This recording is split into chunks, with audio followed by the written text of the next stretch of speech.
Salut tout le monde, c'est Anto. Aujourd'hui nous allons parler dans cette vidéo du calcul le plus important à faire concernant vos finances personnelles. C'est un calcul qui est très simple, mais qui est le plus parlant pour savoir exactement où vous en êtes aujourd'hui. Alors ce n'est pas un calcul secret ou totalement inédit, mais c'est vrai que finalement on en parle assez peu sur internet. Et croyez-moi, ça va vraiment vous donner un bon coup de motivation aujourd'hui pour mettre les bouchées doubles, que ce soit dans le domaine de la bourse, de l'immobilier ou de la création de business. Alors ce calcul correspond à ce qu'on appelle la valeur nette personnelle, qu'on pourrait définir comme la différence entre le total de vos actifs et le total de vos dettes. Donc concrètement, c'est comme si aujourd'hui vous décidiez de revendre tous vos actifs et de rembourser l'ensemble de vos dettes. Donc concrètement, en faisant ce calcul, deux résultats possibles. Soit le total de vos actifs dépasse le total de vos dettes, on dit alors que vous avez une valeur nette positive.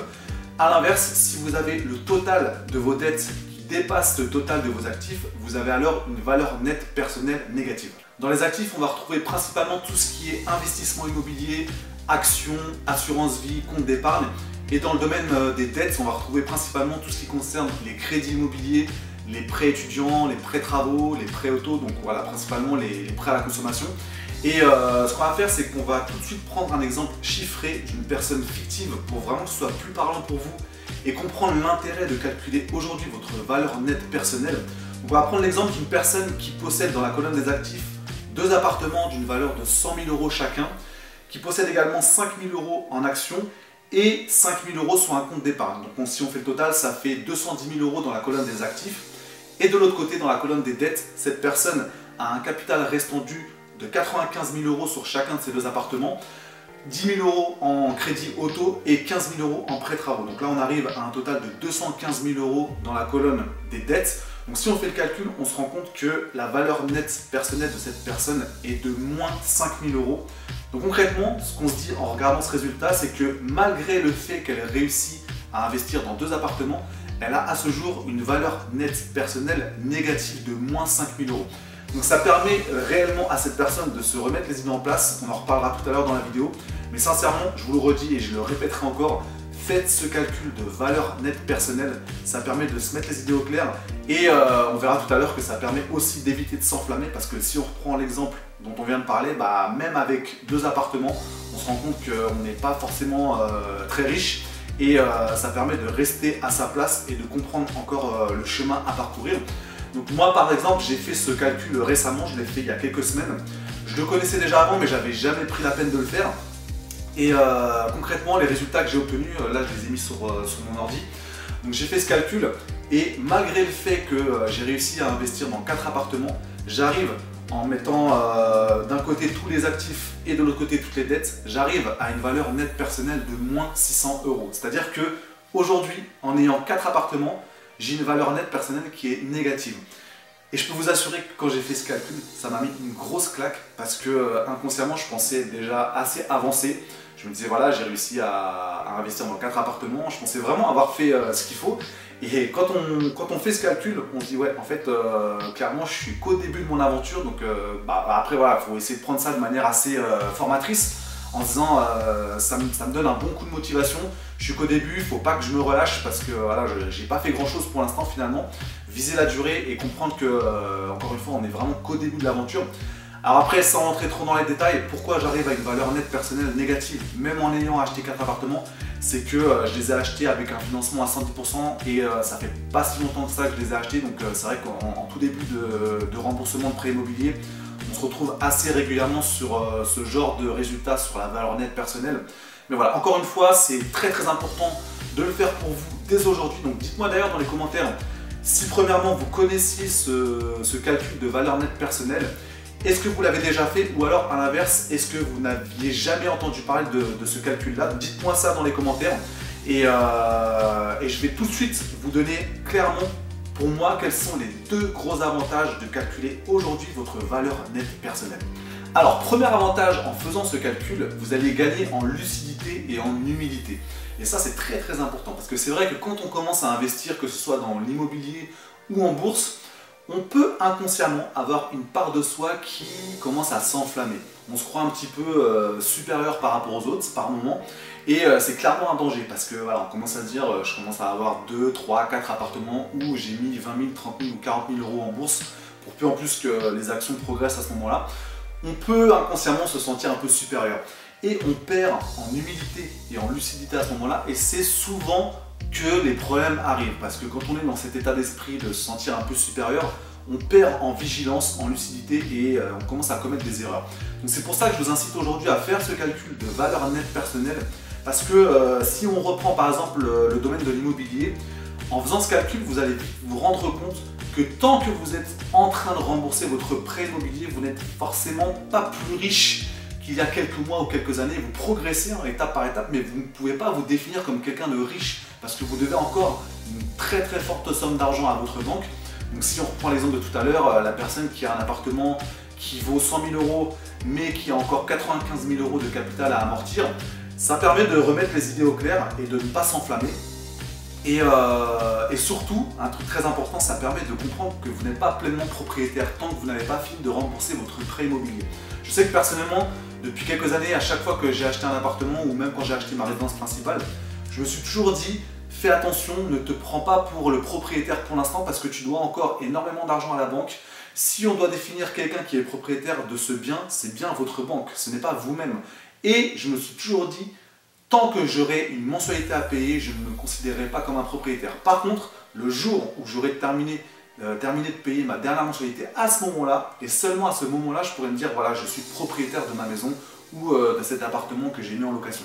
Donc voilà, très important par rapport à ça, pour rester lucide, rester humble, deux des qualités qui me paraissent vraiment très importantes quand on souhaite atteindre la liberté financière, parce que c'est vrai que quand on perd en lucidité ou en humilité, on a tendance à avoir l'esprit qui se referme, on est moins vigilant, on écoute moins son entourage, on fait moins les efforts de bien analyser les investissements qu'on met en place.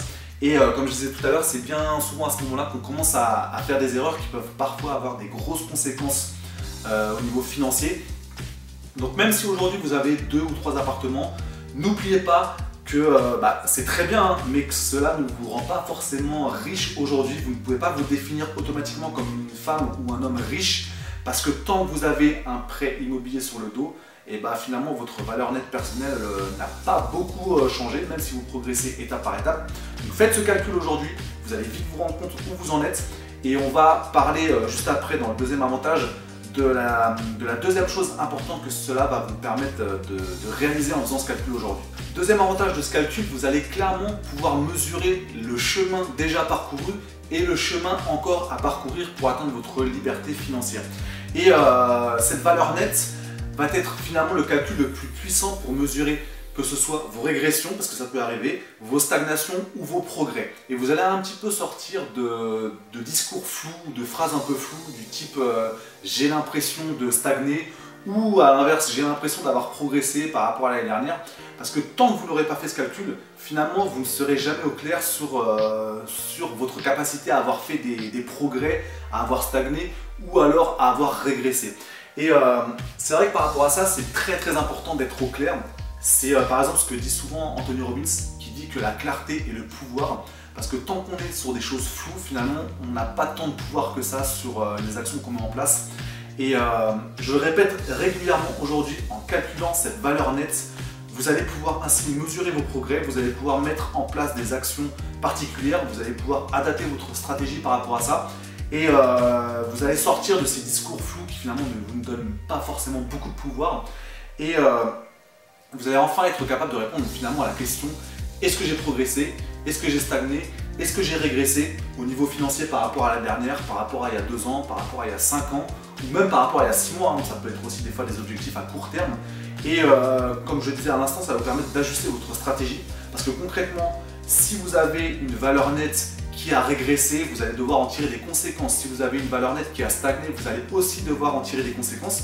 A l'inverse, chose plus positive, si vous avez une valeur nette qui a progressé par rapport à il y a 1 an ou 2 ans, c'est déjà bien, mais ça va vous donner encore plus de motivation pour renforcer vos actions.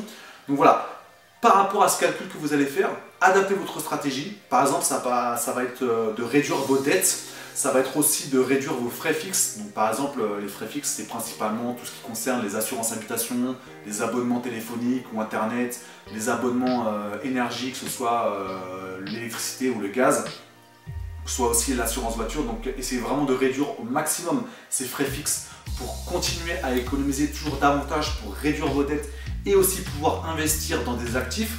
Et troisièmement, ça va aussi vous permettre de vous rendre compte à quel point il est important de vous former pour vraiment être au point sur le domaine par exemple de la bourse, de l'immobilier ou de la création de business, pour continuer à augmenter la colonne de vos actifs et ainsi faire progresser votre valeur nette.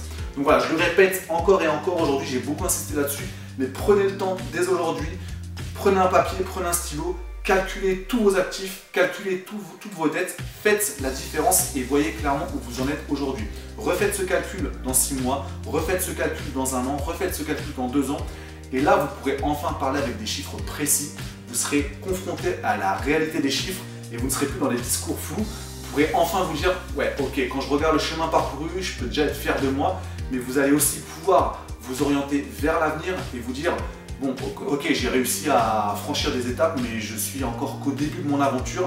Si par exemple vous avez l'objectif d'atteindre, je sais pas moi, 1 million d'euros de patrimoine amorti, vous allez pouvoir vous dire si aujourd'hui vous en êtes à 200 000 euros, bah voilà, je suis au 5e de mon parcours, donc ça permet de rester humble, comme je le disais tout à l'heure, et à la fois de se dire, certes, j'ai fait des efforts, mais j'ai encore du chemin à parcourir, mais encore une fois sur des choses précises. Il est temps pour moi de vous remercier d'avoir regardé cette vidéo. Nous sommes une équipe, nous progressons ensemble étape par étape pour atteindre notre objectif de liberté financière. Donc on est vraiment dans une logique de partage. Vous allez voir aussi que je vais régulièrement partager les erreurs que j'ai faites, que ce soit en bourse, en immobilier ou même en création de business. Parce qu'il y a quelques années, j'avais par exemple un blog dans le domaine de la remise en forme et j'ai fait pas mal d'erreurs à ce moment-là que j'ai réussi à comprendre seulement par la suite. Donc voilà, je vais vraiment essayer de partager le plus possible avec vous ces erreurs-là. Mais je le répète, nous sommes vraiment une équipe, on progresse ensemble, étape par étape. On essaye souvent de voir le chemin qu'on a déjà parcouru. On échange les expériences qu'on traverse dans n'importe quel domaine. Et c'est vraiment cette logique-là qui me tient particulièrement à cœur. Nous sommes une équipe. Donc voilà, encore une fois, merci à vous d'avoir regardé cette vidéo. Pensez à vous abonner à la chaîne et à activer la cloche pour accéder aux prochaines vidéos. Je vous remercie et je vous dis à très bientôt pour une prochaine vidéo.